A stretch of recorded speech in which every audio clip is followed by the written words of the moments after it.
Joanne, at one time, seemed to be the forever secretary of the Society for Caribbean Linguistics, having served in that capacity for 10 solid years, from 2002 to 2012, under Presidents Lies Weiner, Sally Kokomofwene, Hazel Simmons McDonald, John Rickford, and Jeanette Alsop. Then she became treasurer for 2 terms to 2016.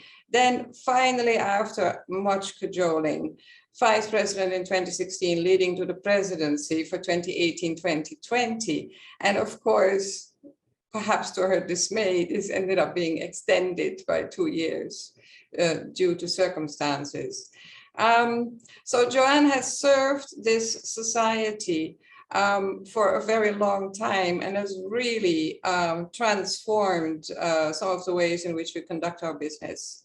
As a colleague linguist, she is our expert on the Portuguese presence in the region and the linguistic impact of that presence, with publications such as The Development of Portuguese as a Heritage Language in Trinidad and Tobago, The Influence of Portuguese on Amazonian French Creole Lexicon, Behind the Scenes, the Cultural Impact of the Portuguese on Trinidad and Tobago, and many other publications. Her primary area of teaching is sociophonetics, but her research interests are really broad and include also South American French Creoles, for instance. So Joanne is both a much respected scholar and a very hard-working servant to the society, and really happy that we have this opportunity to have her address us. These presidential addresses were instituted, I think, under the presidency of Sally Kokomofwene, and I think it's really an enrichment of the conference tradition. And I look forward, I know you do too, to hearing Joanne speak to linguistic rights, reform and reparations in the Creole-speaking Caribbean, and to see how she's going to connect the dots. Joanne. Thank you, Silvia, my predecessor. Right, so again, happy independence to some of us across the Caribbean, happy emancipation. And so these are some thoughts I would like to share, especially in the context of our anniversaries and our independent thinking. So I really welcome ideas and feedback so that we can perhaps use these, use this time together, the way forward, and talk about frontiers of new research in Caribbean linguistics, which is our theme. So we're going to take a brief look at areas like language rights, language policies, educational reform with Caribbean languages as the vehicles of instruction, and how we connect all of those issues to reparations and reparations returns. Because if we want to have anything like documents and manuals and anything, basically it's about money, and money talks, and the reparations are part of the way that we can get to the very core of our Caribbean identity through education. And I think most of us have been taught in the official languages of our region, which up to recently, well, fairly recently, did not really include Haitian and Papiamentu, but I hope we have notion of the Caribbean being 4 linguistic blocks. I would like us to think of ourselves as a region with 6 official languages and more official languages coming on the way, as in St. Lucia and Jamaica. So of course, we're talking about English, French, Spanish, Dutch, Haitian, Creole, Papiamentu, and now St. Lucia and Jamaica coming on board. So these are, and even Haitian and Papiamentu still have competing with our languages that we're using right now. And as a little reminder of our context, English is still only the 3rd language in terms of population size in the Caribbean.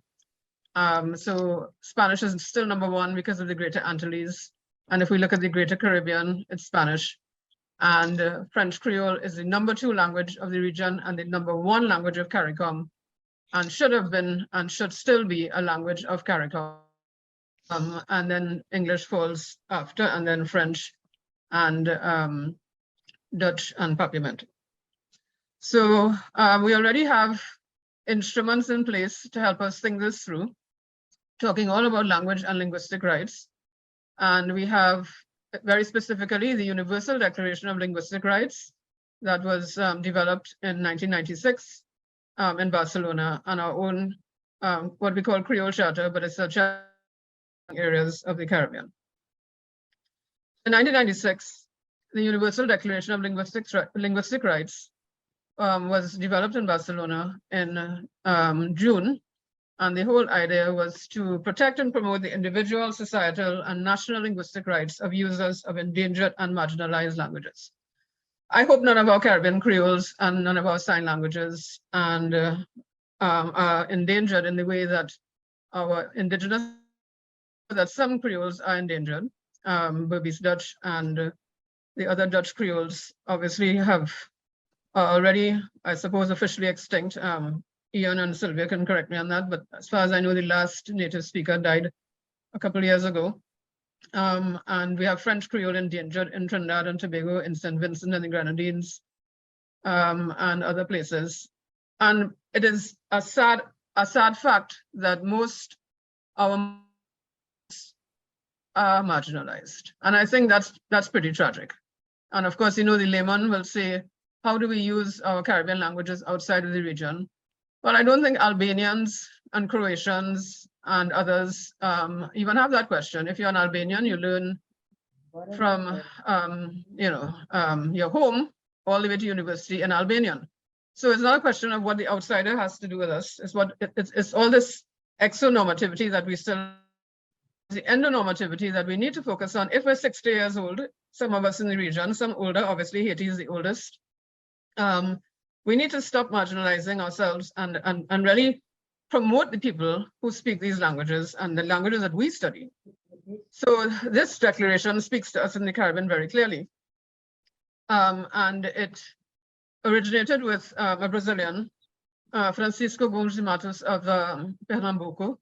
He was peace linguistics, the legal implications for education, and the rights and responsibilities of language users.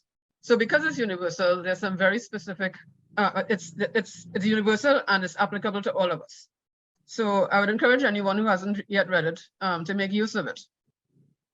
And what is applied peace linguistics? I thought it was an interesting term just to mention for a little bit. It studies and applies practical ways of stopping the dehumanization of speakers, users, and signers. I think that's very important for us here in the Caribbean. And of course, as a Brazilian, de Matos would have been talking also about the indigenous peoples of Brazil, who number fewer and fewer these days. Right here in 2011, last year, we celebrated an anniversary, our very own charter on language policy and language rights in the Creole-speaking Caribbean, available online, was developed by the ICC scholars got together at the Mona campus and produced this charter. So I don't normally like to have a lot of text on my screen, but when I have an unstable connection, this really helps. So I just wanted to pull out a couple of things that the charter dovetails nicely into the International Declaration of Linguistic Rights. And it proposes the establishment, and this is where we, in conjunction with other societies, can get this thing going. The charter proposes the establishment of a regional language council, which will promote the implementation of the charter in each territory of the Caribbean, as well as providing, through the ICCLR, research support to each Creole-speaking territory. Creole-speaking here doesn't mean that we're only focusing on the majority Creole speakers, but we will include all other languages that have been marginalized languages and indigenous languages. The charter seeks to identify the language rights which Caribbean citizens can expect and demand in the following 4 areas: public admin, so all our official bodies, not just street signs, and the socioeconomic sphere, education in school, education out of school, and culture. So we have very specific, nice framework to look at. The multifaceted plan of action includes indigenous peoples, African descendants, Creole groups above, and the others. other marginalized groups as per the charter, including descendants of indentured workers and the deaf. So all of our peoples who have been marginalized in one way or another and who have received less than appropriate formal education, they might have wonderful home-based education, life education, but many of them will continue to be excluded from the so-called mainstream and the money earning power that is supposed to help guarantee kind of decent standard of living.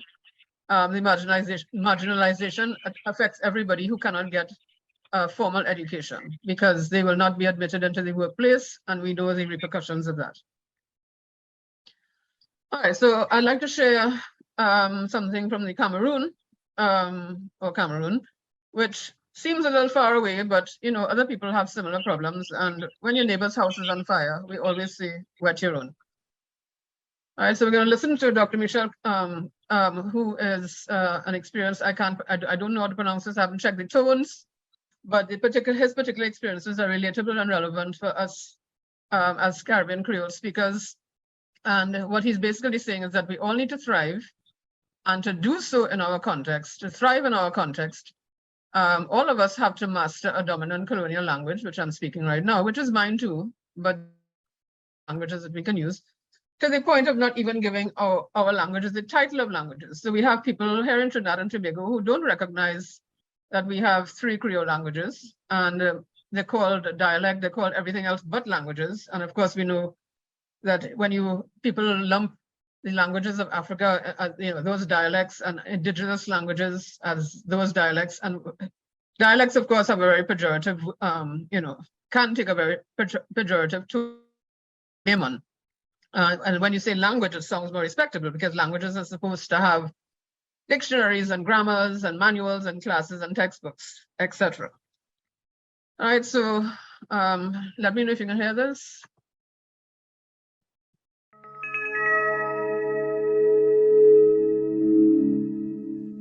On behalf of my colleagues in SIL, I invite you to join us in celebrating International Mother, or as I would say in my own mother language, on this occasion, we joyfully celebrate each of the world's more than 7,000 languages. Every one of these languages is someone's mother tongue. Each one contributes to the rich linguistic and cultural diversity that benefits us all. On this day, also ask you a question. What does it mean to be included? Included in society, in education, included in justice, in development, in economic opportunities. I grew up in the grasslands of Western Cameroon, speaking my mother tongue, Romala, one of the 280 languages of the country. Early on, this language provided words and concepts that expressed my encounters with the world and shaped my personality. For this reason, Romala is more than just a means of communication for me.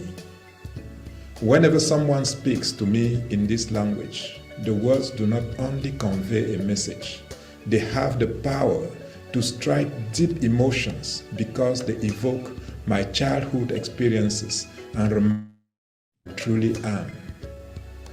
But over the years, I had the painful experience of needing to deny myself and the language I spoke at home in order to access education and to enjoy better socioeconomic status. This is the tragedy of the speakers of many of the lesser-known languages of the world. A few of them, like me, some acquire enough skills in dominant languages to thrive in life. However, the large majority of these people end up living in the margins of society. They drop out of the school system. They are the casual labor workforce in their nations.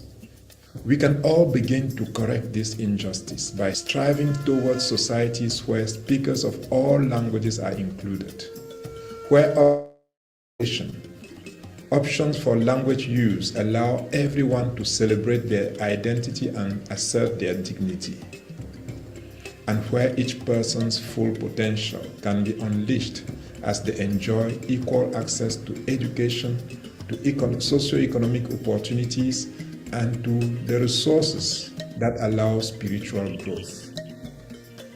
I am eager for the day when all people are in opportunities for a better life, no matter what language they speak or sign, no matter what script they use to read or write their language, no matter what oral or written medium best serves their needs. On this International Mother Language Day, we celebrate all the mother languages of the world and all the people who speak them.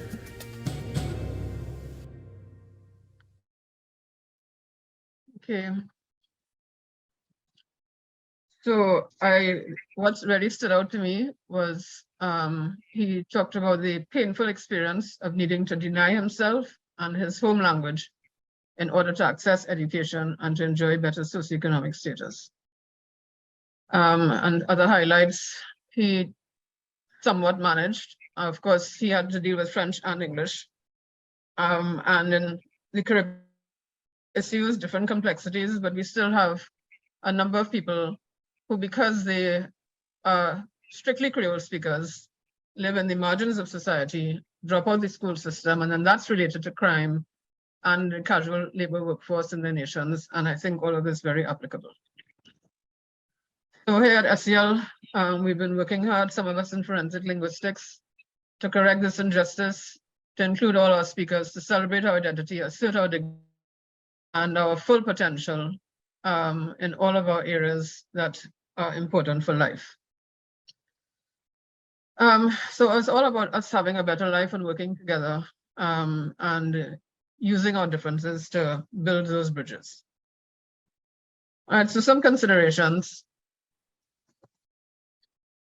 Colonial legacies have largely prevented, or perhaps we've allowed them to prevent, Caribbean language development that will hit grassroots people. Language ideologies in the Caribbean are clearly linked to socioeconomic power. So the more we get formal education, is the more some native Creole speakers will change their speech, which is fine, because if you're in a context where a national language or an official language serves as a lingua franca, we obviously want to promote bilingualism. That's fine, but we don't want to keep a majority Creole speakers. So we all know that our socioeconomic achievements and status are directly linked to the status of our languages. So unless somebody becomes a full bilingual, some even being involved in subtractive bilingualism instead of additive bilingualism, the Creole languages and the sign languages and our indigenous languages will continue to be marginalized. Right, so it's difficult to compete, money does talk. It's hard for socioeconomically challenged speakers of Creole languages to defend themselves, to study their own languages, to do linguistics at a university, and to have a program in a Creole language, especially the English Creoles. I mean, we look forward to the day at least French Creole has a presence in the secondary schools, and Papiamento and Haiti also have education aspects. But for us in the English-speaking or English official Caribbean, as we prefer to say, I mean, we still don't even have a course like Creole for academic purposes and professional purposes and other purposes. So poverty is linked to education and lack thereof, and education depends on language access. So the access is what we're talking about here. So some solutions, obviously language rights, language policy, and language planning, the framework of all of this. And we want to propose here that CARICOM and CARICOM governments need language policies. Language policies developed by linguists who are sociolinguists, historical linguists, just linguists. Because many times when we get programs going, they're not done by linguists, but they're done by language practitioners. And language practitioners need to work with linguists and vice versa, but linguists are often excluded. So education as one important aspect as part of language rights. And we can look at many reports, including UNESCO's GEM report, letting us know that 40% of the global population does not access a language education in a language they understand. The UNESCO report says multilingual education based on the mother tongues in the early years of schooling. This is something we all know here in SCL. We could be giving this, writing these documents ourselves, and as Shalom cites Caribbean scholars, multilingual education based on the mother tongues in the early years of schooling plays a key role in fostering respect for diversity and a sense of interconnectedness between countries and populations, which are core values at the heart of a global citizenship. So we're talking about national citizenships, Caribbean citizenships, and global citizenships. Language is the key. While there are many factors involved in delivering quality basic education, language is clearly the key and understanding in the classroom and what we're calling language access. So advantages of mother tongue education: development of a child's personal, social, and cultural identity. Self-esteem is always higher for children learning in their mother tongue. Development of critical thinking and literacy skills, obviously boosting confidence as a nice framework for all these skills to develop. Better understanding of the curriculum. I mean, I always tell this story of me doing a 2-month jungle survival camp, quote unquote, in the Amazon in Brazil. I would like to think that my formal education makes me somewhat, it gives me some access, but my formal education is in English. So whereas all my colleagues who were native Portuguese speakers, when they were learning the jungle camp skills, they learned it in their mother tongue.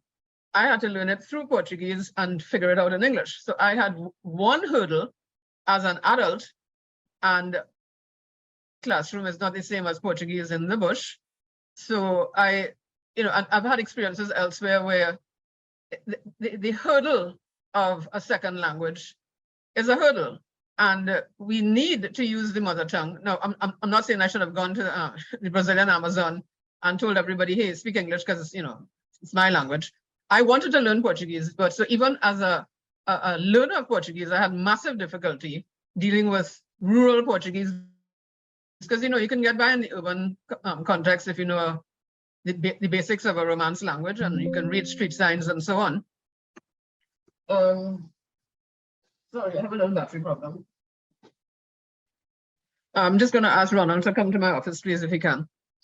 Okay, coming Thanks. Comfort in the school environment, leading to enjoyment of school and faster, more effective learning. Parent-child interaction increases as the parent can now assist with homework and language acquisition. So this is where we can get to the lingua francas after we consolidate first language acquisition. And bi and multilingual people have all kinds of benefits. They have things like high socioeconomic status. Sorry, what's going on here? And of course, neuro and psychological and emotional things and so on. And skills do not have to be retaught and transferred to L2, which is my jungle camp case. Right, so I mean, one of the basic pedagogical principles for all of us is moving from the known to the unknown. And I think all of us appreciate that. So that this is what we want to do. We want to make language access possible, not just from the cradle, but all the way up to university. Let people move from the known to the unknown. Home, school, school, society, and back and forth. All right, so issues of identity are also some more of the dots that we need to look at. Regional education reform and regional education campaigns need to focus on the full power of our Caribbean identity and our multiple identities, and not the continuous exonormative pressure on our communities that has been going on for centuries. 60-year-olds, I'm not quite 60 yet, I'm getting there, God willing, old is the goal, white hair and wisdom. So, I mean, I would like to think that when I'm 60 years old, that I'm truly fully independent. So this is our challenge. All right, so the CARICOM, so let's look at CARICOM now and what they have going on. The CARICOM Reparations Committee. So we had a quick look at the nationally and regionally. And sometimes when I say regionally, we actually are quite international space. So we talk about the Caribbean region, but it's actually a Caribbean multiple nations. So it's this is an international space too. So let's look at the CRC action plan and see how we can apply the CARICOM Reparations Committee action plan to language and linguistic rights. We have CARICOM 2013. We can look at started to be discussed in earnest, and when the commission was formed. So I just want to quote here from CARICOM today. Since 2013, the CARICOM Reparations Commission has been actively pursuing reparations for native genocide and African enslavement from the former colonizing nations of Europe, namely the United Kingdom, France, Spain, Denmark, Germany, the Netherlands, Portugal, Norway, Sweden, and Switzerland. That's part of the goal. And some of these crimes against humanity, or CAH. So we have loss, inequality, and marginalization as crimes against humanity. Loss includes loss of life, loss of family, loss of language, loss of culture. Inequality extends to social inequality, linguistic inequality, and of course, sociolinguistic, economic inequality, educational inequality, and all of them are tied together, as we just discussed. Marginalization of language, cultures, people's religions, of individuals and communities. So the CRC 10-point action plan, this is several parts to this. CRC is asking for a full formal apology, and I would like, on behalf of SCL, to request from our reparations committee dealing with the people who are you know, the people that we've talked about, a full formal apology for the that our region has experienced. So this apology should include a recognition of the massive external and internal discrimination against our indigenous languages, our African languages, our Creole languages, our sign languages, and their speakers and users. Repatriation. This is mainly for people who want to return to their ancestral homes, but we can also look at it as repatriation in terms of language learning, that people, according to the international declaration, every single descendant of any single community has the right to learn their ancestral language. You have the right to learn your national language, you have the right to learn your official language, you have the right to learn your home language, not in that order, and you have the right to learn your ancestral languages as well. So for those who wish to be linguistically repatriated or reconnect with their roots, online classes, language of choice, could and should be available.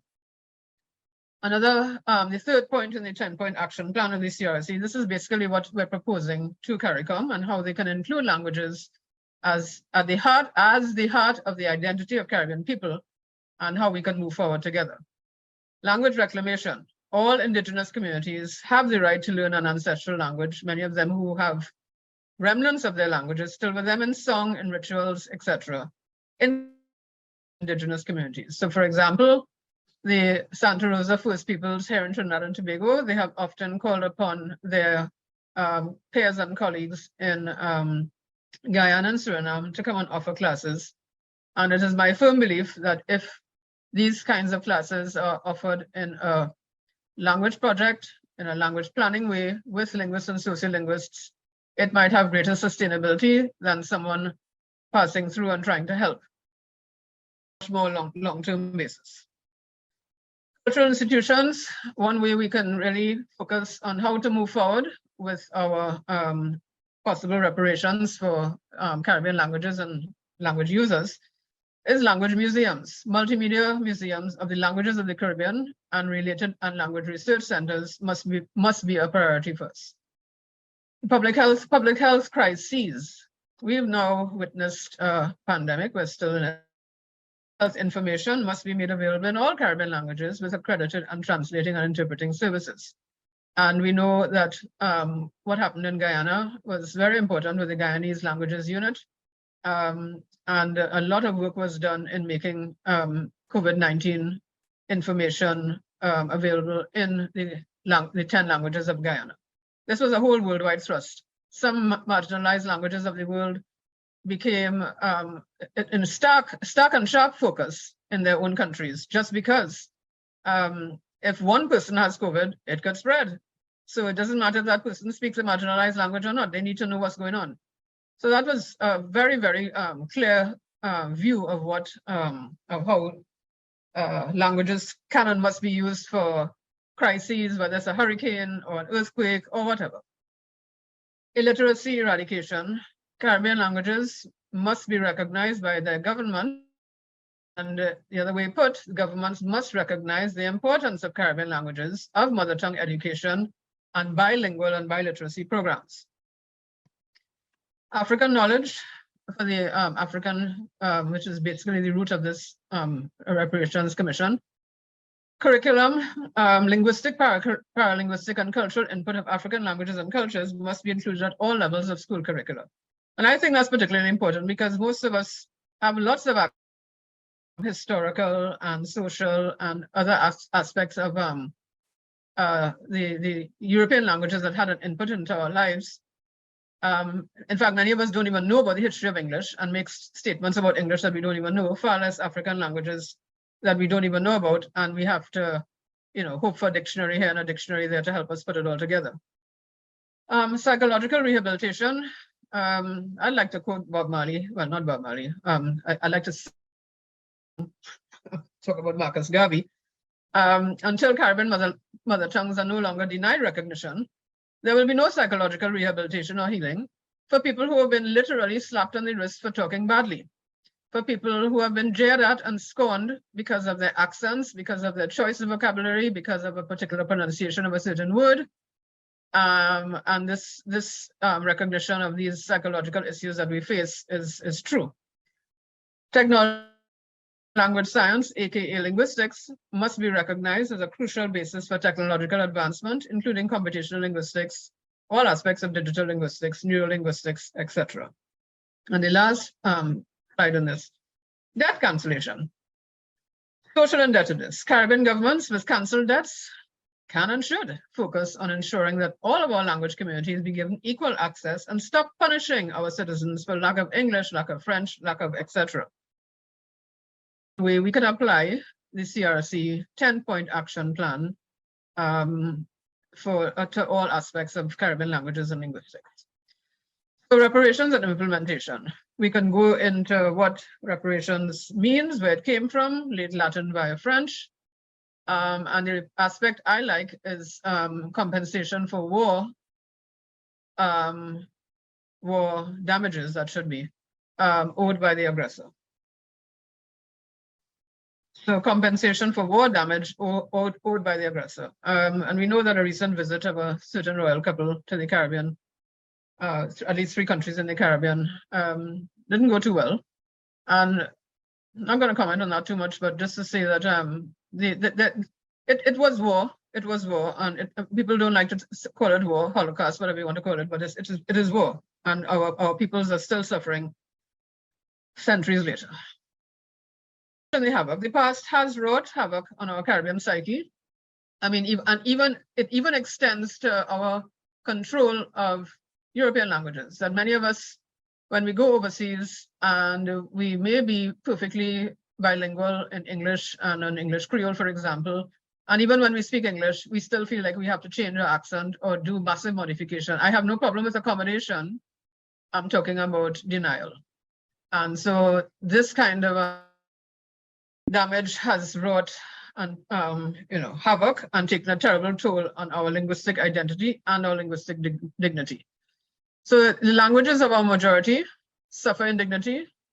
Our Creole languages, which are the languages of the majority, suffer lack of recognition, issues of naming, and overall marginalization. We can even call it linguistic bleaching because the way people still skin bleach and still deny themselves do anything it takes in certain contexts and certain jobs to make sure that they speak a certain code in a certain way to get a certain amount of money. So even victims of all of this aggression continue to perpetuate this psychological damage. All right, so the funding, we need money. So, and this is where owed reparations can come in. So the way up and out, all these things we've mentioned requires funding. And funding can come from our governments, from our tourism and all these things. But funding can also come from reparations from those whose ancestors, not that anybody nowadays has caused the initial damage, but whose countries have been involved in the initial damage, which too many of our own now take as normal. So if somebody else says this is the way to look at things, we have bought into it, and we don't even see it as damage. We see it as our right to speak a European language, which I'm fine with. I'm speaking one now, but we cannot keep on marginalizing.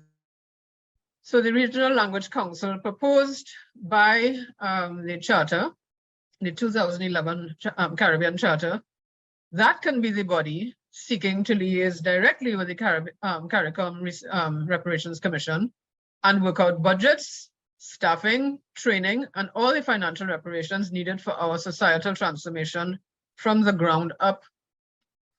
Funding is needed for all stages of language planning, all stages of, and for educational reform. And I dare say status planning as well, because status planning would involve a psychological campaign to help people understand that we actually have languages in the Caribbean.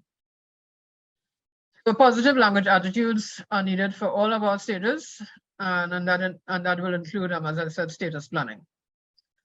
So one possible process, we can look at language planning as the overall aspects. So we plan the corpus, we get together aspects of the language for codification, for standardization if necessary, for materials, etc. And then status planning comes into the societal part. So the corpus planning, as I said, can deal with codification, standardization, elaboration, with orthography, grammars, and expansion as necessary. And the society part of it can deal with recognition, and not just recognition, I should say, self-acceptance and implementation. So some possible steps. I think I have a black screen going on here. Right, so step one would be to work out a language policy with CARICOM and basically convince people that we are talking about real languages. Get national language policies. So at the level of CARICOM, to have an official language policy for CARICOM websites, etc. Language policies, language education policies, corpus planning, and acquisition planning. And also, of course, status planning. So some final considerations. I just want to quote another SIL colleague. As the most uniquely human characteristic a person has, a person's language is associated with his self-image. Interest in and appreciation of a person's language is tantamount to interest in a person himself or herself. So the more we continue to be disinterested, uninterested, eccentric, obinterested, and unappreciative of people, it will extend to their languages and vice versa. So once we tell people they're not speaking a real language, we've just depreciated them. That's what we do. It's time to overcome linguistic self-rejection.